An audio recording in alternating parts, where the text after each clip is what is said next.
Bom dia, telespectadores do nosso podcast. Hoje a gente vai gravar o nosso primeiro episódio histórico falando sobre Antonieta de Barros. Estamos aqui com as nossas meninas Gabriele. Bom dia. Heloíse. Bom dia. Amable. Bom dia. Raíssa. Bom dia. E eu, Maria Manuela. Bem, a gente vai falar sobre como foi a vida de Antonieta, seu lugar de fala, sua significância, sua representatividade e tudo o que ela fez pelo Estado e pelo país.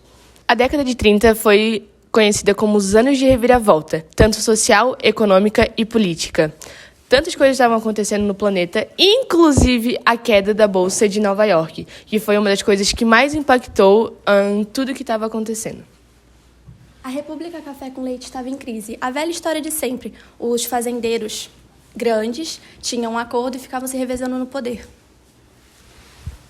Em 1930 foi onde o paulista Washington Luiz indicou à presidência Júlio Prestes. Os mineiros, eles não levaram aquilo tudo numa boa, não. Eles se juntaram a uma chapa de oposição chamada Aliança Liberal, que tinham ideias completamente diferentes das ideias do café. Com o povo e o exército nada contentes com o governo, eles decidiram associar uma aliança liberal juntando a junta militar. Júlio Prestes até chegou a ganhar a presidência. Só que, é claro, eles não deixaram ele assumir, fizeram uma revolução antes, deram um golpe e tiraram ele do governo muito antes dele até chegar dentro do Planalto. E mais uma vez no Brasil, a elite fez revolução contra a elite e isso pôs fim ao café com leite. Aí você pensa, vai melhorar? Não, não melhora. Getúlio Vargas, que perdeu a eleição de 30, toma posse da presidência do Brasil. A grande série que foi o governo de Vargas já foi contada inúmeras vezes e não foi um período muito fácil, principalmente para pessoas que não têm muitos direitos na sociedade, como negros e mulheres. Deve ter sido um período horrível. E realmente foi. Mas aí chega uma mulher jornalista, escritora, professora e primeira deputada negra no Brasil para mostrar as forças das mulheres. Pra gente começar a falar da vida da Antonieta, a gente tem que começar falando da família dela. Sua mãe e sua avó, Maria e Catarina. Bem, Catarina, que era a mãe de Antonieta, era escrava da família Wall Street. E a sua avó também já tinha sido. Então, já era quase da linhagem da família pertencer àquele senhor. Lorenzo Waltrich era quem detinha o poder sobre elas na época. Só que depois da assinatura da lei, da Áurea e tudo mais, elas ficaram livres. Em julho de 1901, eles vieram para Grande Florianópolis e foi ali que Antonieta nasceu.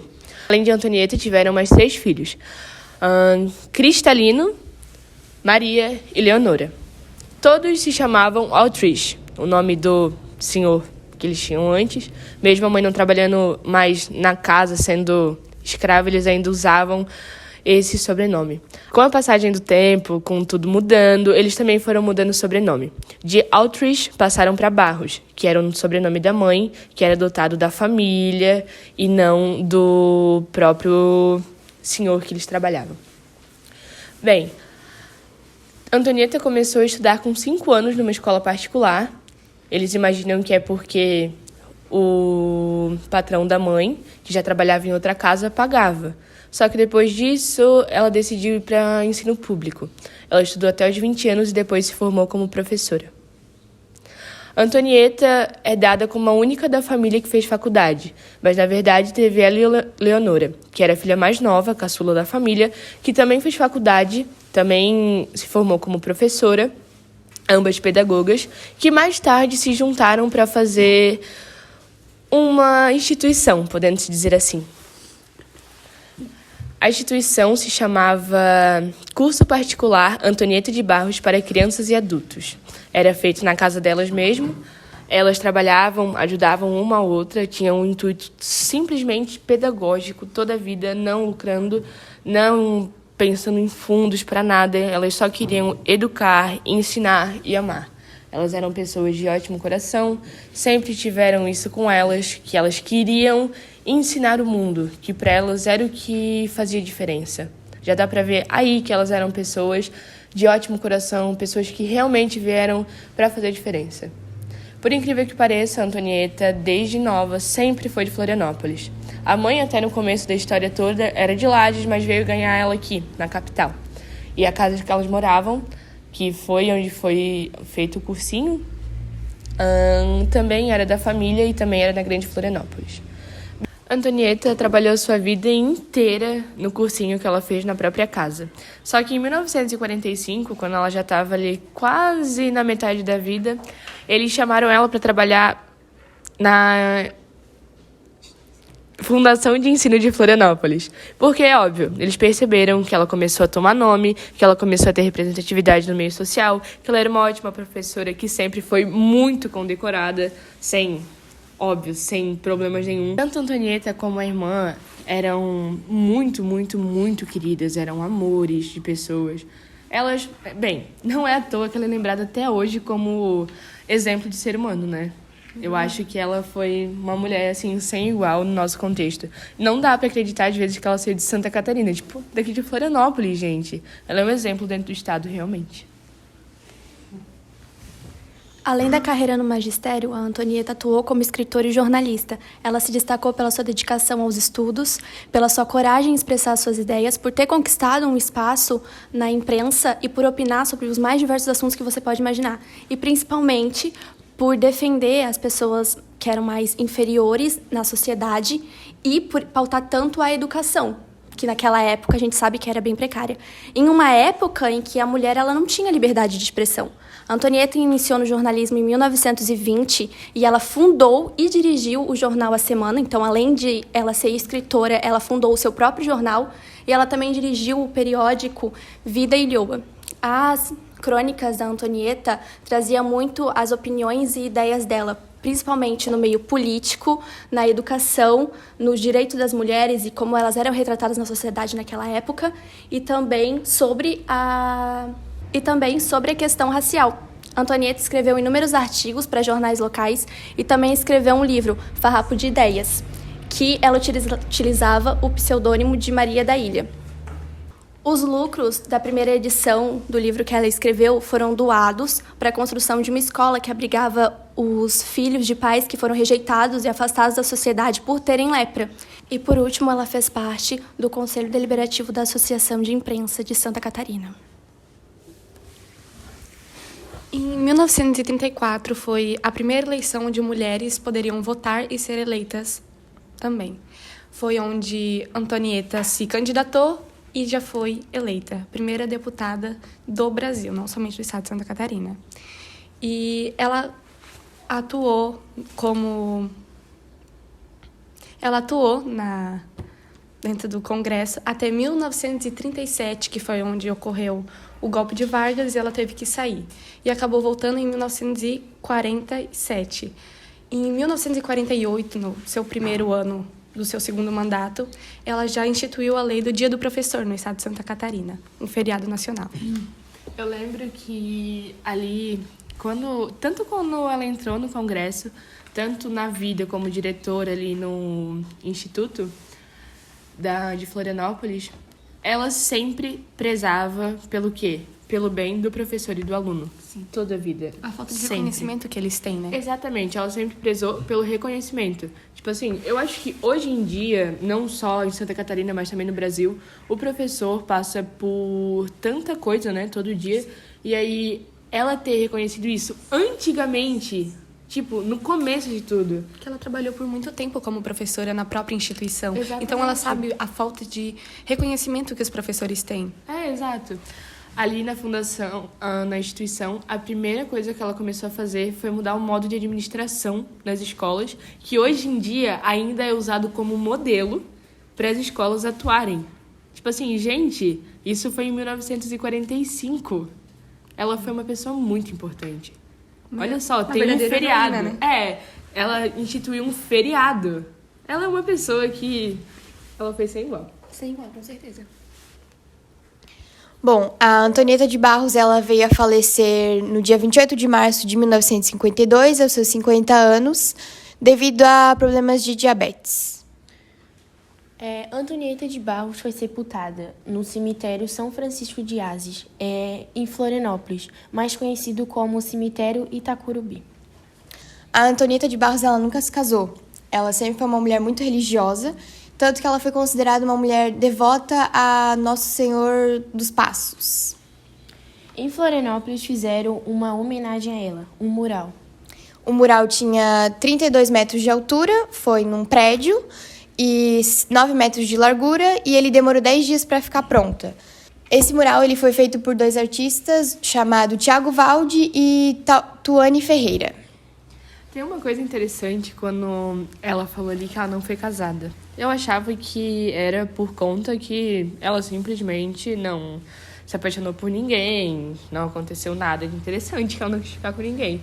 Só que quando a gente começou a fazer pesquisa, vendo alguns documentários, eu descobri que naquela época, não sei se na época dela ainda era tão forte, mas professores não podiam casar pelo simples fato que as instituições achavam, imaginavam, que se um professor se casasse, os alunos ficariam mais interessados pela vida pessoal do professor e pela sexualidade do professor. Sendo que era uma coisa que, óbvio, não tem nada a ver, porque hoje em dia a gente sabe que muitos professores namoram, são casados, e a gente não se interessa por isso, né? Mas em 1900 e pouco, 1800 e pouco, eles imaginavam que um aluno ia se interessar pela vida pessoal do professor, tanto quanto para mudar a vida do aluno, né? E a Antonieta, ela morreu muito nova. Sim, bastante. E ela fez muita coisa em pouco tempo de vida que a gente agora não faz em um período muito mais longo. Que os nossos governantes ainda não fazem, às vezes, tendo o tempo de vida que ela teve aqui em terra, eles têm no plenário e eles não fazem nem metade do que ela fez. Assim, pra alcançar essa mulher, eu acho que teria que batalhar muito. Demais. Em pequenos atos, ela fez muita coisa. Porque, tipo assim, a gente pensa, cara, ela criou uma escolinha. Mas uma escolinha que mudou a vida de muita gente, mudou toda a educação, a didática de um estado e de um país, sabe? De uma escolinha, ela fez um mundo, praticamente. Uma heroína, né? Tanto é que fizeram E também mudou um pouco a visão do jornalismo, porque naquela época as mulheres elas não podiam escrever em jornais, elas só podiam ter uma gazeta, que chamava na época, e elas só podiam escrever histórias. E nessas histórias, as personagens femininas ou tinham que terminar a história casada ou morta. Era o único que uma mulher podia contribuir para o jornalismo. Aí a Antonieta foi lá e fundou um jornal próprio. Eu achei engraçado a situação dela ter um pseudônimo, Maria da Ilha. Tipo, mesmo ela já sendo conhecida, mesmo ela tendo os seus livros lá, ela decidiu que ela ia criar um pseudônimo. E o mais incrível é que geralmente as autoras elas criam pseudônimos, autoras mais antigas que tinham que criar isso com o nome masculino para poder publicar os livros, porque não podiam publicar. A Maria criou a Antonieta criou um pseudônimo e com nome feminino.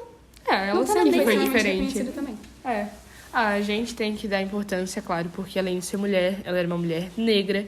Em 1940 e poucos, nos anos, né, ali, porque ela viveu por muito tempo e, tipo assim... Ela nasceu apenas 13 anos após a abolição da escravidão, então tudo que ela fez não foi, já tinha muito tempo que tinha deixado de existir. Não foi, mesmo. tipo, um curto período de tempo e ela fez muita coisa. E vamos falar a verdade, hoje em dia ainda é difícil acontecer algumas coisas só sendo mulher. Tu imagina sendo mulher e negra.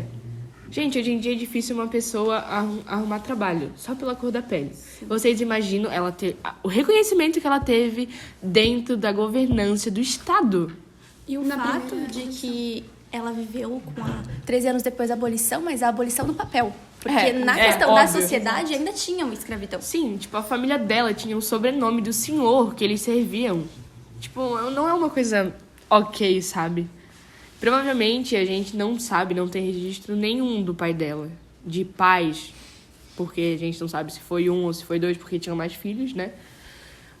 Porque só tá registrado a mãe dela na certidão de nascimento com o nome do patrão, que, óbvio, tratava ela como escrava, e de resto a gente não sabe de mais nada da família dela. A família dela era só mãe e vó. E assim, depois que eles vieram pra cá, ainda veio só a mãe, viveram aqui por alguns anos. Alguns não, né? Até o fim da vida dela. Mas por muito tempo foi aquele mundo de escravidão.